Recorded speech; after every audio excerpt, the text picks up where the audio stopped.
2019, 21, 24, 26 4வது தேர்தலாக இந்த கூட்டணியை தொடர்ந்து தக்க வைத்து ஒரு வெற்றி கூட்டணியாக மாற்றியிருக்கிறார் முதலமைச்சர் மு.க. ஸ்டாலின். முதல் நாள் பிரச்சாரத்தை முடிச்சுட்டு இன்னைக்கு எல்லாருக்கும் ஒரு டீ பார்ட்டி. ஆளுநர் மாளிகை வழக்கமாக ஒரு டீ பார்ட்டி கொடுப்பாங்க, அதில் தமிழ்நாடு அரசு புறக்கணிக்கும். இந்த மாதிரி அண்ணா அறிவாலயத்தில் டீ பார்ட்டி நடந்திருக்கு, ஆனால் யாரும் புறக்கணிக்கல. தமிழ்நாடு அரசியலில் இந்த கூட்டணி ஒரு முக்கியமான கூட்டணியாகவே வலுவாக இருக்கு. நம்ம இன்னைக்கு தலைப்புக்கு போகலாம். முதல் நாள் வேட்புமனு, முதல் நாள் பிரச்சாரம், களத்தில் முந்துவது யார்? ராப் என்ன சொல்லுதுன்னு பார்க்கலாம். Rap please.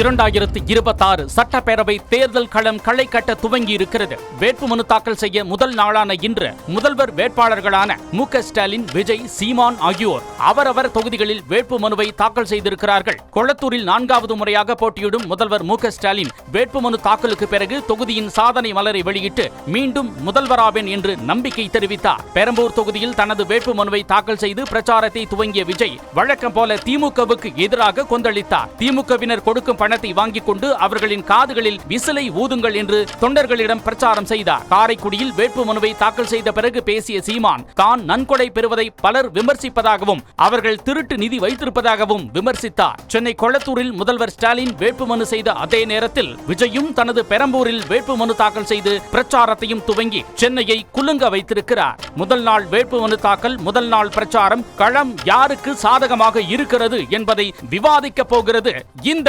RDX. அனைவருக்கும் என்னோட அன்பான வணக்கம். நம்மள பிடிச்சவங்க இருக்கிற இடத்துல இருந்து ஸ்டார்ட் பண்ணலாமா? திராவிட மாடல் 2.0க்கான இந்த தேர்தல் அறிக்கை சூப்பர் ஸ்டாரா களமிறங்கி இருக்கு. அதிமுக தேர்தல் அறிக்கை அதை அப்படியே காப்பி அடிச்சிருக்காங்க திமுக.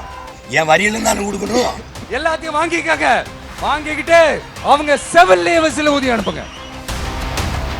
நேற்று தானே தேர்தல் அறிக்கை வெளியிட்டதுக்கு பிறகு 200 தாண்டும் என நம்பிக்கை எங்களுக்கு வந்திருக்கு. 100% திமுக வெற்றி பெறுவது இல்ல, அது கனவு கூட நடக்காது. திமுக மீது மக்கள் நம்பிக்கை வைத்திருக்கிறார்கள். இந்த திமுக அரசுக்கு வேட்டு வைக்கணும், வைப்பீங்க தானே? முதல்ல இந்த கொடுமை முடியட்டும், நமக்கெல்லாம் விடியட்டும்.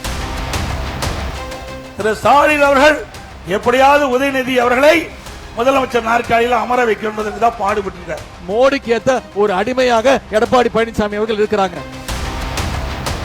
யாராருக்கு போட்டி? யாராருக்கு போட்டி? நீங்க 2 மணி போட்டி தான். ஒன்னு டிவிகே, இன்னொன்னு டிஎம்கே. நீங்க இப்படி பேசிட்டு இருந்தா நான் எப்படி? உங்களுடைய அன்புக்கும் வரவேற்புக்கும் நன்றி நன்றி நன்றி.